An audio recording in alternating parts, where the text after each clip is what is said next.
శ్రోతలందరికీ నమస్కారం. ఇప్పుడు వినబోయే కథ పేరు పుట్టలోని చెదలు. రచించిన వారు సుంకర వి హనుమంతరావు గారు. కథ విందాము. కొడుకు కోడలు 2 ఏళ్ల మనవడితో పాటు మనాలి వెళ్లడంతో మనసుకు ప్రశాంతత లభించినట్లు చిన్నగా నిట్టూర్చింది జయంతి.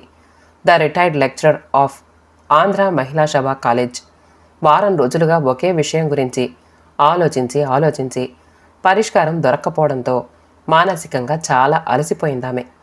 ఇంతేనా జీవితం అంటే, ఏదో జరుగుతుందని ఆశతో అహర్నిశలు శ్రమతో నిర్మించుకున్న జీవిత సౌధం కేవలం ఒకే ఒక్క చిన్న వాక్యంతో బీటలు వారిపోయిందంటే తప్పు ఎవరిది? తనదా? కన్న కొడుకుదా? తను కూడా ఓ తల్లికి బిడ్డననే ఇంకిత జ్ఞానాన్ని కోల్పోయిన కోడలు రమ్యదా? భర్తను అదుపులో పెట్టగలిగినంత మాత్రాన అందరి మీద అధికారం వచ్చినట్లేనని భావించే కోడలు చూపులకు మాత్రమే రమ్య. ప్రవర్తనలో కానీ పెట్టుపోతల్లో కానీ రమ్యత లేని ఆమెకు ఆ పేరెందుకు పెట్టారోనని ఆమె తన ఇంట్లో అడుగు పెట్టినప్పటి నుండి ఆలోచించని క్షణాలు చాలా అరుదు. అసలు ఈ సంక్షోభానికి కారణం ఏమిటి? తను భర్తను కోల్పోవడమా? జీవిత సౌఖ్యాలను వాయిదా వేసుకుని మనసుని శిలగా మార్చుకుని కంటికి రెప్పలా మారి పిల్లల్ని పెంచి ప్రయోజకుల్ని చేయడమా? ప్రయోజకులైన పిల్లలు తననేదో ఉద్ధరిస్తారనే అపోహల్ని ఆశలుగా మలుచుకోవడమా? ఒంటరిగా బ్రతుకు బండిని ఏడ్చలేనేమోనని కొడుకుని కోడలిని తనతో ఉంచుకోవడమా? ఇన్ని ఆలోచనల మధ్య వారం క్రితం జరిగిన ఆ సంఘటన ఆమె మనసును పచ్చి పుండులా సలుపుతూ ఉంటే బాధను భరించడం కోసం కళ్ళు మూసుకున్న జయంతికి కనురెప్పల మధ్య కలికం పెట్టినట్లు మెదిలింది. ఆ రోజు సాయంత్రం ఆఫీస్ నుంచి వస్తూనే చిన్నగా గీరుకుపోయిన బాబీగాడి చేతిని చూస్తూ ఎలాంటి ఉద్బోద్ఘాతం లేకుండా తనను అదోలా చూస్తూ, ఏంటత్తయ్యా ఇలాగేనా పిల్లల్ని చూసుకునేది? ఈ తగిలిన దెబ్బేదో ఇంకా కొంచెం గట్టిగా తగిలింటే వాడి బతుకు ఏమయ్యేది? మిమ్మల్ని ఏమైనా బజారుకెళ్ళమన్నామా? బరువులెత్తమన్నామా? బాబుని చూసుకోమన్నాం అంతేగా. అది కూడా చేత కాకపోతే ఎందుకు ఇంత వయసొచ్చి? రమ్య వాయిస్లో తొంగి చూసిన కోపానికన్నా చిన్న విషయాన్ని పెద్దదిగా చేస్తూ తన వయసు గురించి చేసిన కామెంట్కు కన్నీళ్ల పర్యంతమయ్యింది. బాత్రూంకి వెళ్ళొచ్చేలోగానే మెట్ల మీద నుంచి జారి జయంతి సమాధానం పూర్తి కాకుండానే మెయిన్ డోర్ మూసేసి వెళ్ళొచ్చుగా చిటపటలాడింది రమ్య. పొద్దుట్నుంచి కరెంట్ లేదు. ఆ తలుపు మూసేస్తే గాలి రాక వాడు చస్తాడా? మీరు చస్తారా? చి! మాటకు మాట. రమ్య మాటలకు చీదరింపుకు నిశ్చేష్టురాలైపోయింది తను. రమ్య, ఏమైనా అనదలుచుకుంటే నన్నను గాని పసివాడు బాబీని అంత మాట అంటావా? ఏమ్మా, నా బాబును అంటేనే నీకింత బాధ కలిగిందే, వాడికి దెబ్బ తగిలితే నాకెంత బాధ కలగాలి? మౌనం కన్నా మరో మార్గం లేదని అర్థమైపోయింది. ఇదొకటి నేర్చుకున్నారు, బెల్లం కొట్టిన రాయిలా నిలబడిపోవడం. బాబుని చూస్తే విశాల్ ఎంత రాద్ధాంతం చేస్తాడో. రమ్య గోరంత విషయాన్ని కొండంత చేయబోతోందని అర్థమైపోయింది. 2 మెట్లు మీద నుంచి దొర్లిపోయిన బాబీకి చేతి మీద చిన్నగా గిరుకుపోయింది. కనీసం ఏడవను కూడా ఏడవకుండా ఆయింట్మెంట్ రాయగానే హాయిగా నిద్రపోయాడు. అంత చిన్న విషయాన్ని చిలవలు పలవలుగా చిత్రీకరించడం కోసం ప్రయత్నం చేస్తున్న రమ్య మనోగతం అవగతమైపోయింది. 2 రోజుల క్రితం జరిగిన విషయం గుర్తుకొచ్చింది. ఆ రోజు ఆఫీస్ నుంచి వస్తూనే ముఖమంతా నవ్వు పులుముక్కుని 1/4 కిలో స్వీట్ ప్యాకెట్ను తన చేతిలో పెట్టింది రమ్య. ఆ నవ్వును, స్వీట్ ప్యాకెట్ని చూస్తూనే తన మనసు ఎందుకో కీడును శంకించింది. మా చెల్లి సౌమ్య మ్యారేజు ఫిక్స్ అయ్యింది. డాడీ ఫోన్ చేశారు. వెలిగిపోతున్న ముఖంతో చెప్పిన రమ్యను కష్టపెట్టలేక ప్యాకెట్లో నుంచి చిన్న ముక్కను తీసుకుని ఏదైనా అనాలని, సంతోషం రమ్య, ఆ శుభకార్యం కూడా అయిపోతే మీ నాన్నగారికి బరువు తీరిపోతుంది అంది తను. అంత సీన్ ఏమీ లేదులేండి. ఇప్పుడు 5 లక్షలుంటే తప్ప అయ్యేలా లేదట. డాడీకి రావాల్సిన బాకీలు మరో 3 నెలల దాకా తిరిగి రావట. ఏం చెయ్యాలో అర్థం కాక నాకు ఫోన్ చేశారు. ఆ పెట్టుకునే ముహూర్తాలేవో మరో 3 నెలలాగి పెట్టుకుంటే సరిపోతుందిగా. అంతకాలం వాళ్ళు ఆగొద్దు. మంచి సంబంధమట. అబ్బాయికి స్టేట్స్ వెళ్ళే అవకాశం కూడా ఉందట. విశాల్కి చెప్పలేకపోయావా? వాడెక్కడైనా ట్రై చేస్తాడేమో. ఆయన కిందాకే ఫోన్ చేశాను. అంత మొత్తం తన వల్ల కాదన్నారు. పోనీ నువ్వు వాడు లోన్కి అప్లై చేయొచ్చు కదా.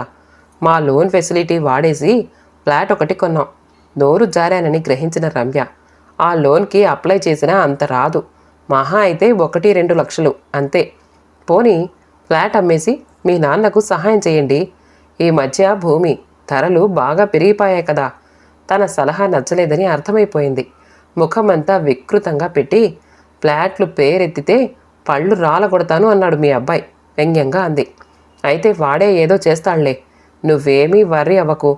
తన సలహా నచ్చలేదని 3 వంకర్లు తిరిగిన మూతే చెప్పింది. అప్పుడే వచ్చిన విశాల్ విషయమంతా అర్థమైపోయినట్లు మౌనంగా లోపలికి వెళ్ళబోతూ ఉంటే, ఏ విశాల్, మీ అమ్మ ఏదో అంటోంది విను. విషయాన్ని అటో ఇటో తేల్చేయాలి అనే పట్టుదల కనిపించింది రమ్య మాటల్లో. ఎందుకో చిరాగ్గా ఉన్న విశాల్ విషయం ఏమిటో తెలుసుకోకుండానే, అబ్బా, మీ ఇద్దరి మధ్య నేను చస్తున్నాను, అసలు ఇంతకీ ఏంటమ్మా గోల? విసుగ్గా ముఖం పెట్టి ముద్దాయిని అడిగినట్లు అడిగాడు. తానేం గోల చేసిందో అర్థం కాక తను మౌనంగా ఉండిపోయింది. అదే మన ఫ్లాట్ అమ్మేసి మా చెల్లెలి పెళ్ళికి హెల్ప్ చేయమని మీ అమ్మ. రమ్య, నీకు ఆల్రెడీ చెప్పాను ఫ్లాట్ గురించి డిస్కషన్ వద్దని, అర్థమైందా? మరి డాడీ ఫోన్ చేస్తే ఏం చెప్పమంటావు? చూద్దాం. మా మమ్మీ ఫిక్స్డ్ డిపాజిట్ల నుంచి. ఏమ్మా, నువ్వేమంటావు? అదేదో చాలా చిన్న విషయం అన్నట్లు మాట్లాడుతున్నా విశాల్ని చూస్తూ ఉంటే మనసు చివుక్కుమంది. కావాలంటే ఇంట్రెస్ట్ కూడా ఇస్తారు మా డాడీ. భర్తకు ఒత్తాసు పలికింది రమ్య. Sorry Vishal, sorry. మరేదైనా మార్గం చూసుకోండి. ఇద్దరికీ మింగుడు పడని తన సమాధానమే ఇంత రాద్ధాంతానికి దారితీస్తుంది. అప్పటి నుండి విసుగు కోపాల్ని మేళవించి ఈసడించి మాట్లాడడం మొదలుపెట్టింది రమ్య. ఆంటీ ముట్టనట్లుగా తప్పంతా తనదే అన్నట్లు తప్పుకు తిరుగుతున్నాడు విశాల్. అలా అలా చిలికి చిలికి ఇప్పుడు బాబీ ఇష్యూతో గాలివానగా మారబోతోందని అర్థమైపోయింది తనకి. ఆ రాత్రి ఏం చెప్పిందో, ఎలా మేనేజ్ చేసిందో బ్రేక్ఫాస్ట్ చేస్తూ ఉండగానే మొదలుపెట్టాడు విశాల్. అమ్మా, నీకు మాతో కలిసి ఉండడం కష్టంగా ఉన్నట్లుంది. బాబీ గాడితో కూడా ట్రబుల్స్ ఫేస్ చేస్తున్నట్లున్నావు. ఇక రమ్యతో గొడవ పడని రోజంటూ లేదు. అందుకే నేను నిర్ణయానికి వచ్చాను. తన ముఖం చూడలేక టిఫిన్ ప్లేట్నే చూస్తూ తప్పంతా తనదే అన్నట్లు మాట్లాడుతున్నాడు. విశాల్ మాటల్ని అర్థం చేసుకోవడానికి ప్రయత్నిస్తూ ఉంటే, నా ఫ్రెండ్ వాళ్ళ మదర్ హోమ్ ఫర్ ఏజ్డ్ రీసెంట్గా స్టార్ట్ చేశారు. అందులో నిన్ను. అవునంట విశాల్, చాలా డీసెంట్గా ఉందట కూడా. ఆ ఇద్దరి మాటలకు సమాధానం చెప్పాలని అనిపించలేదు. మౌనంగా ఉండిపోయింది తను. భార్య ప్రభావం భర్త మీద, భర్త ప్రభావం భార్య మీద ఉండడం అతి సహజం. ప్రాణానికి ప్రాణంగా పెంచిన తల్లి మనసును అర్థం చేసుకోకుండా కేవలం భార్య తృప్తి కోసం నిర్దాక్షిణ్యంగా తల్లి స్థానాన్ని విస్మరించి హోంలో చేర్పిస్తానంటున్న కొడుకును చూస్తూ ఉంటే ఆమెకు దుఃఖం ఆగలేదు. ఏం చెయ్యాలో అర్థం కాక బిగపట్టుకుంది. దాదాపు 4-5 సార్లు ఆ విషయం గురించి గొడవలు జరిగాక ఎల్టీసీ మీద మనాలి వెళ్లారు. మాట వరసకు కూడా వస్తావా అమ్మా అని కూడా అడగలేదు. ఒకవేళ పిలిచినా తను వెళ్ళుండేది కాదు. జ్ఞాపకాల సుడిగుండంలో నుంచి బయటపడింది జయంతి. కన్నీటి ధారలను పైట చెంగుతో అద్దింది. నెమ్మదిగా లేచి తన ప్రియమైన రైటింగ్ టేబుల్ ముందు కూర్చుని డ్రాయర్ లాగి ఫ్యామిలీ ఫోటో ఆల్బమ్ని చేతుల్లోకి తీసుకుంటే గతం గమ్యాన్ని చేరినట్టు మెదడు పొరల్లోకి చొచ్చుకొచ్చేసింది. వ్యసనపరుడైన భర్త మరణంతో అతను పనిచేసిన కాలేజీ మేనేజ్మెంటు తన క్వాలిఫికేషన్కు తగినట్లు అటెండర్ పోస్టు ఇచ్చారు. పిల్లల పెంపకంతో పాటు పుస్తకాలతో కూడా కుస్తీ పట్టి పోస్ట్ గ్రాడ్యుయేషన్ చేసి అదే కాలేజీలో లెక్చరర్గా ప్రమోషన్ పొందింది. పిల్లలు పెద్దవాళ్ళైపోయి తమకు తామే తమ జీవిత గమ్యాల్ని నిర్ణయించుకుని లవ్ మ్యారేజ్లు చేసుకుని ఇన్ఫర్మేషన్ ఇవ్వడానికి మాత్రం ఇంటికొచ్చిన సంఘటనలు గుండెల్ని పిండేస్తే సమాజంలో భర్తలేని స్త్రీ ఒంటరిగా పోరాటం చేయడం ఎంత అసీధారావ్రతమో అడుగడుగునా అవగతమైంది. భర్త మరణంతో వచ్చిన సొమ్మును ఫిక్స్డ్ డిపాజిట్ చేసి భద్రంగా కాపాడుకోవడం కోసం అందరికీ దూరమయ్యింది. అప్పటిదాకా కన్నెత్తి చూడని బంధుజనాలు పిండాల కోసం వాలిపోయే కాకుల్లా మోగిపోయారు. వాళ్ళందరి బారి నుండి పిల్లల్ని, ఆ ఇంటిని, ఆ కొద్దిపాటి ధనాన్ని కాపాడుకోవడంలో స్పందన లేని బండరాయి అనే బిరుదును మాత్రం పొందగలిగింది. తిని తినక 2 అబ్బాయిల్ని ఇంజనీరింగ్ చదివించింది. పెద్ద అబ్బాయి రవి బొంబాయిలో సెటిల్ అయిపోయి ఓ గుజరాతీ అమ్మాయిని లవ్ మ్యారేజ్ చేసుకుని 5 ఏళ్లలో ఒక్కసారి మాత్రం వచ్చాడు. అది ఒంటరిగా. రెండోవాడు రమ్యను లవ్ చేసి వివాహమాడి అత్తగారింట్లో మకాం పెట్టి అత్తింటి అమర్యాదలకు తట్టుకోలేక తనతోనే ఉంటానని వచ్చేశాడు. భర్తను కోల్పోయిన తనకు రెండో వివాహం గురించి ఎవరు ఎంత చెప్పినా పిల్లలకు అన్యాయం చెయ్యకూడదు అనే ఏకైక లక్ష్యంతో స్పందనలను చంపుకుని బండరాయిలా మిగిలిపోయింది. తన మానసికంగా శారీరకంగా ఇతరులకు సేవ చేయగలిగే స్థితిలో ఉందిప్పుడు. ఆర్థికంగానైతే వచ్చే పెన్షన్తో మరో కుటుంబాన్ని పోషించగలిగే స్థాయి.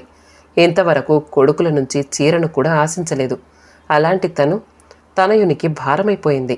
దూరం చేసుకుంటే తప్ప భారం తీరదు అనుకుంటున్నాడు కన్న కొడుకు. ఎస్, వాడి కోరికే తీర్చాలి, తీరుస్తాను. పరిష్కారం లభించిందన్న తృప్తితో ఆల్బం పక్కన పెట్టి పెన్ను పేపర్ తీసుకుంది జయంతి.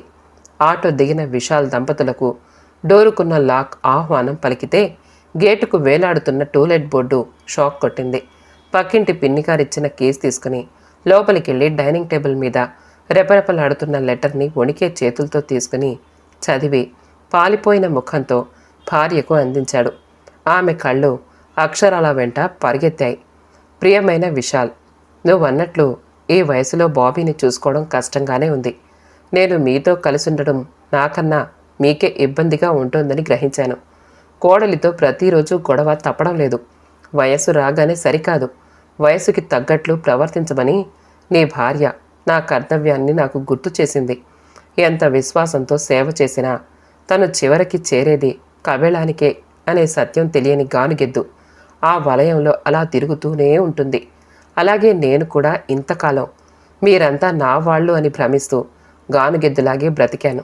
ఎంత త్యాగం చేసినా తల్లినైనా చివరకు చేర్చేది హోంలకేననే ఈ తరం కొడుకుల సెంటిమెంటును చాలా చక్కగా వ్యక్తం చేశావు.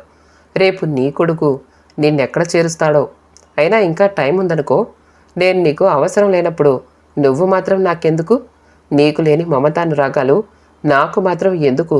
నన్ను హోమ్ ఫర్ ఏజ్డ్లో చేరుస్తానన్నావే, నీకు ఆ శ్రమ ఎందుకు? నా హోమ్నే ఏజ్డ్ వాళ్లకు హోమ్గా మార్చేస్తున్నాను.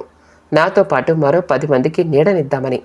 మీరింతకు ముందులా ఇక్కడే ఉండాలి అనుకుంటే అద్దె చెల్లించి ఉండొచ్చు.